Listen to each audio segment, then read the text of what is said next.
Hello students, मैं करण त्रिपाठी आप सभी का केटी क्लासेस द डिस्क्रिप्टिव हब में वेलकम करता हूं।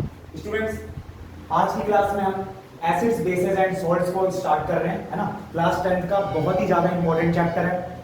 डायरेक्ट आपका जेईई मेंस और नीट जैसे एग्जाम को भी ये कनेक्ट करेगा। तो क्लास 10th में अगर आप ध्यान रखेंगे तो क्लास 12th में भी आपको फायदा होगा, और उसके बाद आपके जो एनडीए नीट और जेईई मेंस जैसे कॉम्पिटिटिव एग्जाम है वहां पर आपको भरपूर फायदा इस क्लास से होने वाला है। तो फंडामेंटल्स को स्ट्रॉन्ग रखेंगे तो क्लास 10 के बोर्ड एग्जाम में भी आप टॉप करेंगे और आगे फ्यूचर में भी आपको बेनिफिट होगा इस क्लास से।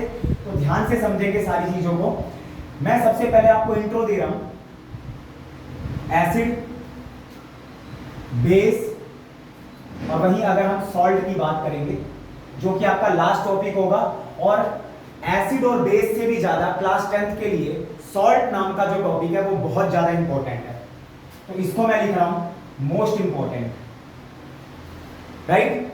स्टूडेंट्स ध्यान रखेंगे, सॉल्ट में हम लगभग 5 केमिकल रिएक्शंस देखेंगे और उन 5 केमिकल रिएक्शंस के अंदर 5 मेन प्रोडक्ट्स को फॉर्म करेंगे जिनकी प्रिपरेशन आपसे बोर्ड एग्जाम में पूछी जाती है, और क्लास 10th में आपको 2027 के एग्जाम में 2027 के बोर्ड एग्जाम में यहां से क्वेश्चन जरूर देखने को मिल सकता है। तो यहां पर मैं आपको कुछ 5 इंपॉर्टेंट केमिकल प्रोसेस बताऊंगा। सॉल्ट की अगर हम बात करेंगे तो जनरली आप जो 9th क्लास से 8th क्लास से 7th क्लास से समझ के आ रहे हैं कि करण भैया कॉमन सॉल्ट हमने सुना है ना, सोडियम क्लोराइड। कॉमन सॉल्ट का फॉर्मूला आप जानते हैं, सोडियम क्लोराइड, है ना, खाने में जो आप डाल रहे हैं स्वाद के लिए। और सॉल्ट जरूरी भी होता है ना, क्योंकि वहां पर एक आपका एसेंशियल आयोडीन नाम के हम एक सब्सटेंस की बात करेंगे, तो वो मैं आगे बताऊंगा, है ना। क्लास 10th में ही गोइटर नाम की जो डिसीज है वो अगर आयोडीन की डेफिशिएंसी हो जाए तो वो आपको देखने को मिलेगी। तो इस वजह से सॉल्ट को कंज्यूम करना बहुत जरूरी हो, और ऐसे सॉल्ट को जहां पर आयोडीन की मात्रा एडिक्वेट अमाउंट में हो। तो चलो वो तो कंप्लीट डिस्कशन आगे की क्लास में होगा, हम बात करेंगे लाइव प्रोसेसेस में, ठीक है। लेकिन अभी आप ध्यान देंगे लाइव प्रोसेसेस में कंट्रोल एंड कोऑर्डिनेशन में, ठीक है। देखो सॉल्ट की अगर हम बात करें तो सॉल्ट का स्टूडेंट्स आप ध्यान रखेंगे तो NaCl तो बनाएंगे ही, सबसे पहले तो NaCl हम बनाएंगे, और NaCl की जो प्रिपरेशन होगी वो क्लोर एल्कली प्रोसेस के नाम से जानी जाती है, ये समझेंगे। तो NaCl तो आप जानते हैं, लेकिन स्टूडेंट्स ध्यान रखेंगे सॉल्ट केवल NaCl नहीं है। जनरली जो भी मेटल के क्लोराइड्स हैं, जनरली जो भी मेटल के सल्फेट्स हैं, जनरली जो भी मेटल के कार्बोनेट्स हैं, जनरली जो भी मेटल के फोस्फेट है, जनरली जो भी मेटल्स के नाइट्रेट है, इसका मतलब 9th क्लास में जो आप कॉम्प्लेक्स आयन पढ़ के आ रहे हैं, 9th क्लास में जो भी आप कॉम्प्लेक्स आयन पढ़ के आ रहे हैं, और क्या पढ़ा है आपने कॉम्प्लेक्स आयन में? करण भैया हमने कॉम्प्लेक्स आयन में हाइड्रोक्साइड आयन पढ़ा है। चलो इसको तो भी हटा दो, इसको तो भी हटा दो यहां से। तो वहीं अगर मैं बात करूं आपसे कार्बोनेट आयन की, अगर ये किसी मेटल के साथ हो तब आप उस एक तरीके से आर्गेनिक कंपाउंड को सॉल्ट के अंदर कंसीडर करेंगे। क्लास 12th में भी काफी इंपॉर्टेंट डिस्कशन होता है इस पर हमारी क्लासेस में, ठीक है। तो कार्बोनेट आयन, वहीं अगर मैं बात करूं सल्फेट आयन, वहीं मैं अगर आपसे बात करूं नाइट्रेट आयन, राइट, वहीं मैं अगर आपसे बात करूं फॉस्फेट आयन, और वहीं मैं आपसे बात करूं क्लोराइड आयन। तो ये 5 आयन्स, अगर आपको आयन हटा दीजिए, मेटल के बाद अगर कार्बोनेट है, मेटल्स के बाद अगर कार्बोनेट है, मेटल्स के बाद अगर सल्फेट है, मेटल के बाद अगर नाइट्रेट, और मेटल के बाद अगर क्लोराइड है, मेटल के बाद अगर फॉस्फेट है, तब आपको जनरली वो मेटल एक तरीके, यानी जैसे NaCl देख रहे हैं, तो क्या हम सोडियम सल्फेट को भी करण दिया सॉल्ट बोलेंगे? हाँ जी बिल्कुल बोलेंगे, क्योंकि ये क्या है, मेटल सल्फेट है, सोडियम सल्फेट। तो क्या करण भैया हम अगर बात करें कैल्शियम क्लोराइड की, तो क्या इसको भी सॉल्ट बोलेंगे? हाँ जी बिल्कुल इसको भी सॉल्ट बोलेंगे। तो स्टूडेंट जनरली मेटल के क्लोराइड्स, मेटल के सल्फेट, ऐसे ही आप मेटल का नाइट्रेट ले सकते हैं, मेटल का फॉस्फेट ले सकते हैं, तो ये जनरली आपके सॉल्ट के अंदर कंसीडर होंगे। तो सॉल्ट को लेकर जो इल्यूजन क्रिएट कर रखा है आपने छोटी क्लासेस से कि NaCl ही सॉल्ट होता है, अरे भाई NaCl कॉमन सॉल्ट है जिसको आप सब्जी में डाल रहे हो, NaCl उसका केमिकल फॉर्मूला है, आ रही बात समझ में। लेकिन क्या ये सॉल्ट नहीं है? ये भी सॉल्ट है। तो ये बात आप ध्यान रखेंगे। तो भ्रम जो क्रिएट हो रखा है उसको निकाल देंगे कि सिर्फ यही सॉल्ट है, नहीं नहीं, ये आपका कॉमन सॉल्ट है। इस सॉल्ट की पूरी फैमिली मैं आपके सामने डिस्कस कर रहा हूं, और ये आपको डायरेक्ट इन एग्जाम्स में कनेक्ट होता हुआ दिखेगा ये टॉपिक। तो सॉल्ट पर लंबी चर्चा चलेगी, अभी मैं आपको पूरा इंट्रो क्लास दे रहा हूं एसिड बेसिस एंड सॉल्ट पर। तो NaCl है। इसी में हम एक प्रोडक्ट बनाएंगे, आई होप आपने नोट कर लिया होगा। तो मैं आगे बढ़ सकता हूँ, आज मेरे पास माइक भी नहीं है, ठीक है, आगे बढ़े। तो ये चलो यहाँ पर तो हम डिस्कशन करेंगे ही आगे सॉल्ट पर, लेकिन अभी मैं आपको कुछ इंपॉर्टेंट केमिकल प्रोसेसेस के तहत कुछ मेन प्रोडक्ट्स बनाना सिखा रहा हूँ। तो NaCl है एक बहुत ही इंपॉर्टेंट केमिकल प्रोसेस के तहत ये NaCl बनाएंगे हम, है ना। वही अगर हम बात करें कैल्शियम ऑक्सीक्लोराइड की, कैल्शियम ऑक्सीक्लोराइड ब्लीचिंग पाउडर ये बनाएंगे हम। ये बहुत इंपॉर्टेंट हमारा एक प्रोडक्ट है, मतलब कंपाउंड है, इसको हम सीखेंगे बनाना किस प्रिपरेशन के तहत ये फॉर्म होगा। आगे चलकर हम देखेंगे तो आपके दो प्रकार के यहाँ पर क्या आ जाएंगे सोडा, एक बेकिंग सोडा और एक वॉशिंग सोडा। कई बार बोर्ड एग्जाम में आपसे पूछा गया PYQ लगाइए, मैं लगवाऊंगा यहाँ पर। मैंने पिछले सेशन में भी, यानी आपका शायद 2026 चल रहा है, तो 2025 के एग्जाम्स को भी हमने बहुत अच्छे से डिस्कस किया है और वहां पर भी मैंने कई क्वेश्चन सोल्व कराए हैं एसिड बेसिस एंड सॉल्ट से। तो आप पीछे की भी क्लासेस जाकर देख सकते हैं। तो कैल्शियम ऑक्सीक्लोराइड की बात करेंगे, वही हम बात करेंगे आगे फिर किसकी, सोडियम हाइड्रोजन कार्बोनेट की। ये भी एक सॉल्ट है, सोडियम हाइड्रोजन कार्बोनेट, इसको हम सोडियम बाइकार्बोनेट भी बोलते हैं। सोडियम हाइड्रोजन कार्बोनेट को स्टूडेंट्स हम सोडियम बाइकार्बोनेट भी बोलते हैं। तो इसकी हम बात करेंगे। ये हमारा क्या है, इसका कॉमन नेम क्या है, बेकिंग सोडा। इसको बढ़िया से बेक करेंगे हम, माफ करना, मतलब इसको बढ़िया से हम प्रिपेयर करेंगे, इसको एकदम अच्छे से केमिकल प्रोसेस के तहत फॉर्म करेंगे, यानी इसको बनाएंगे। बेकिंग सोडा, ये कौन सा सोडा है, खाने वाला सोडा इसको हिंदी में बोलते हैं। मतलब वो जो भटूरे में वो जो आप देख रहे हैं, ये वो जो एकदम फूल गया है ना, बलून की तरह, वो कैसे है, आपने बेकिंग सोडा डाला है उसमें, है ना, वो डब के लिए, वो आगे बात करेंगे हम। वही अगर हम बात करेंगे वॉशिंग सोडा की, तो यहाँ पर आपके पास एक और सॉल्ट आएगा, लेकिन उसके साथ 10 मॉलिक्यूल्स ऑफ वाटर को आप भूलेंगे नहीं, तो इसकी भी बात करेंगे। इसका कॉमन नेम क्या है स्टूडेंट्स, वॉशिंग सोडा। वही आगे चलकर हम फिफ्थ जो केमिकल रिएक्शन होगी आपकी जिप्सम बनाने की, किससे, प्लास्टर ऑफ पेरिस से।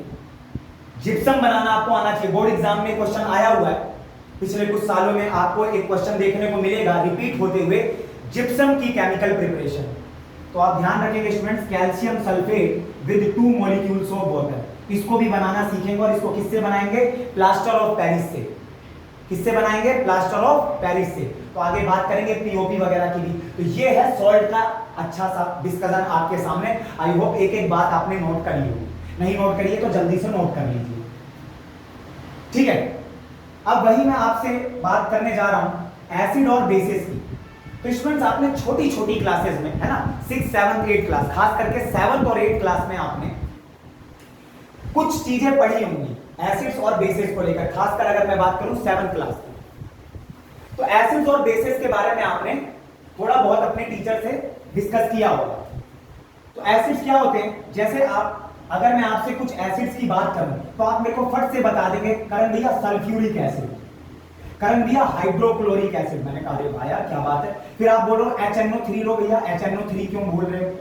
अभी मैं आपके सामने इंट्रो रख रहा हूं, है ना, तो ऐसे मत समझना कर मैं सीधे एसिड के आप तो केमिकल फॉर्मूले पर आ गए। अरे भाई पूरा एकदम क्लासिफाई करेंगे, एसिड क्या होता है डिफाइन करेंगे बढ़िया तरीके से, एग्जांपल लेंगे, फिर क्लासिफाई करेंगे, वीक एसिड क्या है, मिनरल एसिड्स क्या है, सारी बात होगी। बेस में भी ऐसे बात होगी। एक बार ओवरव्यू ले लीजिए कि एसिड, बेस और सॉल्ट में आपको क्या पढ़ना है। खास करके ये चैप्टर किस पॉइंट पर टिका हुआ है, इसमें फंडामेंटली आपको किन चीजों को क्लियर करना है, केमिकल रिएक्शन को। कोई एसिड बन रहा है तो वो कैसे बन रहा है, या एसिड से और चीजें कैसे बन रही हैं, बेस से किसी और रिएक्टेंट को रिएक्ट कराया हमने तो किस तरीके से नए कंपाउंड्स आपको देखने को मिल रहे हैं। सॉल्ट जो है आपका, तो सॉल्ट को किस तरीके से हम, यानी कुल मिला के केमिकल प्रिपरेशन ही प्रिपरेशन यहां पर भरी पड़ी है। बात आ रही है समझ में, ठीक है। तो केमिकल रिएक्शन आपके साथ में डिस्कस करूंगा। तो ये आपका सल्फ्यूरिक एसिड हो गया या हाइड्रो, बहुत ही स्ट्रॉन्ग एसिड्स हैं, है ना। तो ये सारे, ये क्या है आपके मिनरल एसिड्स। ये क्या है स्टूडेंट्स आपके मिनरल एसिड्स। अभी मैं आपके सामने एक बहुत ही इंपॉर्टेंट डिस्कशन रख रहा हूं, किस चीज पर, एसिड्स को क्लासिफाई कर रहा हूं मिनरल एसिड्स में। और वहीं अगर मैं आपसे वीक एसिड की बात करूं, वहीं मैं अगर आपसे स्टूडेंट्स वीक एसिड की बात करूं, जिनको आप आमतौर पर क्या बोलते हैं, organic acid, organic acid, naturally occurring acids, है ना, जो नेचर में जो भी चीज है ना उग रही है, जो भी ग्रो हो रहा है, चाहे आप फ्रूट्स की बात करो, है ना, चाहे आप और कुछ सब्सटेंस की ऐसे बात करो जहां पर कुछ एसिड्स आपको नेचुरली उसमें देखने को यानी उसमें प्रेजेंट होगा और उसको आप कंज्यूम कर लो, दिक्कत भी नहीं हो रही है।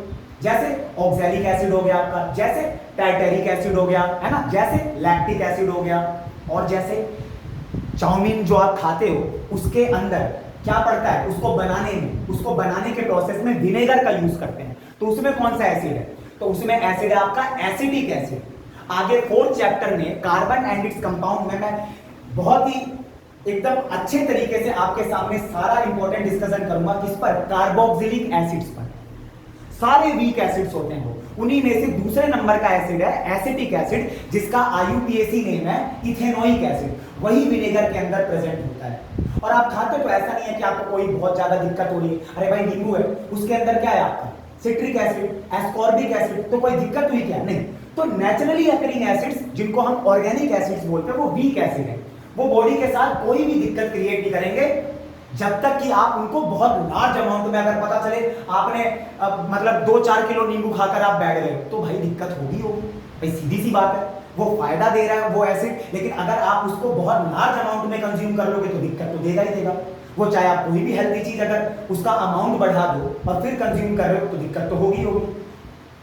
तो वीक एसिड्स आपके, जिन भी एसिड में कार्बन होता है स्टूडेंट्स, ये बात आप ध्यान रखेंगे। कॉम्पिटिटिव एग्जाम में भी क्वेश्चन आया हुआ है, SSC के एग्जाम में, स्टाफ सिलेक्शन कमीशन के एग्जाम में भी क्वेश्चन है, तो आप ध्यान रखेंगे जिस भी एसिड में कार्बन प्रेजेंट है वो वीक एसिड कहलाएगा, कोई एक्सेप्शन नहीं है इसका। जिस भी एसिड में अगर कार्बन प्रेजेंट है तो वो वीक एसिड कहलाएगा ही कहलाएगा। इसीलिए यहां पर एक मिनरल एसिड में ही एक एसिड है कार्बोनिक एसिड।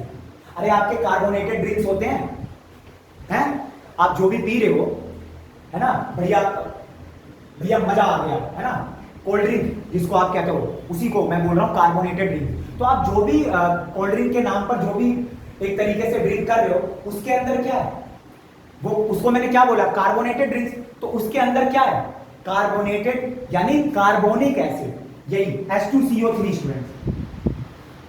CO2 भरा पड़ा है, CO2 ले रहे हो आप, इसी वजह से यहां पर दिक्कत होती है, इसी वजह से स्टमक में दिक्कत होती है। कार्बोनेटेड ड्रिंक्स के अंदर क्या है, carbonic acid, carbon dioxide gas है वहां पर। तो ये ध्यान, तो ये मिनरल एसिड के अंदर तो आएगा, यानी इसको भी हमने, मिनरल एसिड्स का मतलब जिसको आपने प्रिपेयर किया है, जिसको इंसानों ने बनाया है, इंसानों मतलब आपने नहीं, साइंटिस्ट है ना, लैबोरेटरी वर्क है इस पर पूरा, ठीक है, इनको बनाने पर। तो जो आपका कार्बोनिक एसिड है ये भी मिनरल एसिड है, यानी ये भी ऐसा नहीं है कि प्रेजेंट है कहीं पर कि भैया कोल्ड ड्रिंक में तो होता ही है। अरे भाई डेवलप किया जाता है इस एसिड को, उसके बाद इससे उस लिक्विड को भरा जाता है, मतलब मिक्स किया जाता है, और वही मजा आ रहा है आपको, है ना। बहुत ज्यादा शेक करके आपने ढक्कन खोला तो क्या निकल रहा है, वो कार्बन डाइऑक्साइड गैस के साथ वो लिक्विड बाहर आ जाएगा। तो कार्बोनिक एसिड भी मिनरल एसिड, लेकिन अभी मैंने क्या बताया, ये बहुत ही ज्यादा वीक एसिड है। क्यों? क्योंकि अभी करण भैया ने बताया कि जिन भी एसिड में कार्बन प्रेजेंट है वो वीक एसिड कहलाएंगे स्टूडेंट्स। ये बात आप मरते दम तक नहीं भूल सकते। तो ऑर्गेनिक एसिड में जैसे आपके जो भी कार्बोक्सिलिक एसिड है, जो भी आपके कार्बोक्सिलिक एसिड्स हैं वो सारे आपके वीक एसिड है ना। कार्बोक्सिलिक एसिड के बारे में मैं 4थे चैप्टर में लंबा चौड़ा हमारा डिस्कशन होगा। तो जैसे आपका HCOOH है ना, इसको बोलते हैं मिथेनोइक एसिड, है ना। चींटी जो आपको काट लेती है, चींटी आंट, उसके अंदर होता है ना। तो वो कहीं पर भी अगर लग कर उसके बाद हटी है तो उसने क्या छोड़ा है आपके अंदर, फॉर्मिक एसिड, जिसका कॉमन नेम होता है फॉर्मिक एसिड। इसी की वजह से इरिटेशन होता है आपको। बात आ रही समझ में? तो मिथेनोइक एसिड कार्बन प्रेजेंट है करन लिया। ऐसे ही आपने विनेगर में बताया करन लिया कि विनेगर के अंदर कौन सा एसिड है, CH3COOH। इसको बोलते हैं, इसका IUPAC नेम है इथेनोइक एसिड। कॉमनली इसको हम किस नाम से जानते हैं, एसिटिक एसिड। तो कार्बन प्रेजेंट और भी आप बढ़ा सकते हैं, जैसे मान लो CH3CH2COOH, ये है आपका प्रोपेनोइक एसिड। क्या है बताइए? यानी जिन भी मतलब कार्बोक्सिलिक एसिड की मैं बात कर रहा हूं तो मतलब नाम के लास्ट में OIC आएगा, जैसे मिथेनोइक, इथेनोइक, प्रोपेनोइक। हमारी बात में जैसे जैसे कार्बन बढ़ते, 4th चैप्टर में बात होगी, अभी बस इतना ध्यान रख लो, 4th चैप्टर में तो पूरा नाम करना सिखाऊंगा मैं आपको। तो इन सब में कार्बन प्रेजेंट है, तो ये क्या है, वीक एसिड है। ऐसे कर दिया, इसमें कार्बन प्रेजेंट है तो ये भी वीक एसिड है। हाँ, मिनरल एसिड में एक तरीके का क्या है, ये एक्सेप्शन है। हमारी बात समझ है, ये भी मिनरल एसिड, लेकिन इसके अंदर कार्बन प्रेजेंट है, इस वजह से मिनरल एसिड होकर स्ट्रॉन्ग ना होने की, क्योंकि मिनरल एसिड तो स्ट्रॉन्ग एसिड्स हैं, तो मिनरल एसिड में ये एक एक्सेप्शन है, वीक एसिड है, क्योंकि इसके अंदर कार्बन प्रेजेंट है। तो ये आपका एसिड्स पर डिस्कशन हुआ, बढ़िया तरीके से मैंने आपको समझाने की कोशिश करी, मैंने डिवाइड किया। आगे हम और अच्छे से समझेंगे, है ना, अगली क्लास से, कल की क्लास से। अभी इतनी बात आप ध्यान रखें। बेस की यहीं पर स्टूडेंट्स हम बात करेंगे, है ना। अभी इसी के साथ जैसे हम जब कल की क्लास से पढ़ना शुरू करेंगे तो एसिड्स के साथ अगर मेटल की, क्योंकि यहां पर हम बात कर रहे हैं एसिड्स की, तो एसिड्स की बात करने का मतलब है स्टूडेंट्स, एसिड्स की अगर हम बात कर रहे हैं तो एसिड्स यहां पर हम क्लासिफाई कर चुके हैं, है ना। तो फिर आगे की क्लासेस में जो आपसे बोर्ड एग्जाम में कई बार पूछा गया है कि जब एसिड मेटल के साथ रिएक्ट करता है तब क्या होता है, क्या सॉल्ट बनता है या कुछ और बनता है, कार्बन डाइऑक्साइड गैस रिलीज होती है, कि ऐसे मैं गलत काट दूं इसको, हाइड्रोजन गैस रिलीज होती है। यही सब एसिड की केमिकल रिएक्शन में आपको लेटर ऑन फेजेस में डिस्कशन मिलेगा अगली क्लास से। बेसिस की अगर मैं बात करूं तो बेसिस में आपको जिन भी मेटल के आगे, मतलब ये हाइड्रोक्साइड, ये जो लास्ट में आप OH लिखते हैं, जैसे मान लीजिए हर बेसिस में ये कॉमन आयन है, हाइड्रोक्साइड आयन।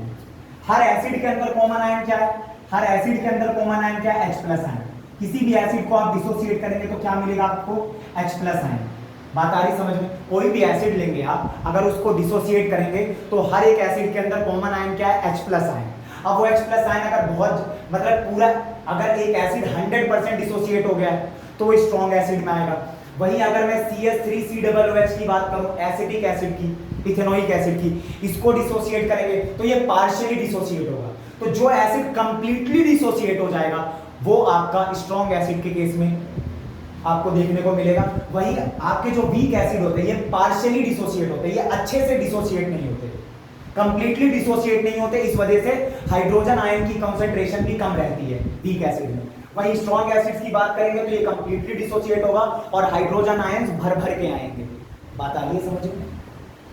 तो हर एसिड के अंदर करण भैया ये हाइड्रोजन आयन कॉमन, ये हाइड्रोजन आयन कॉमन। वहीं अगर आप बेस की बात करेंगे तो कोई सा भी बेस लो आप, जैसे मान लो मैं बेस की बात कर रहा हूं NaOH, जैसे मान लो मैं बेस की बात कर रहा हूं कैल्शियम हाइड्रोक्साइड। तो इन बेस को अगर आप डिसोसिएट करोगे तो बेस के अंदर आपको कॉमन आयन क्या देखने को मिलेगा, ये कॉमन आयन, हर बेस का ये कॉमन आयन है हाइड्रोक्सिल आयन, हाइड्रोक्साइड आयन। हमारी बात में OH माइन, तो मेटल हो और मेटल के बाद OH हो, है ना। OH का आपको एक मॉलिक्यूल देखने को मिले, 2 देखने को मिले, 3 देखने को मिले, जैसे एल्यूमिनियम हाइड्रोक्साइड, एल्यूमिनियम हाइड्रोक्साइड। तो यहाँ पर आप देख रहे हो एल्यूमिनियम का एक एटम है और हाइड्रोक्साइड के यहाँ पर, यानी ऑक्सीजन और हाइड्रोजन कंबाइंड फॉर्म में क्या कहलाते हैं, हर बेस का common ion hydroxide ion.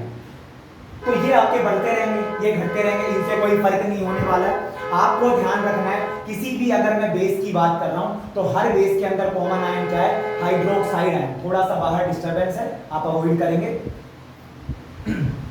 Base की बात आ गई आपको समझ में। तो बेस के लास्ट में क्या सुनने, मतलब बेस की पहचान ही है, लास्ट में क्या देखने को मिलेगा, हर मेटल के बाद लास्ट में आपको OH देखने को मिलेगा स्टूडेंट। हर मेटल के बाद आपको लास्ट में क्या सुनाई देगा, hydroxide, calcium hydroxide, aluminium hydroxide, beryllium hydroxide, strontium hydroxide. बात आ रही है समझ में। तो ये आपके बेस है। अच्छा, बेस भी आपके स्ट्रॉन्ग बेस है और वीक बेस है।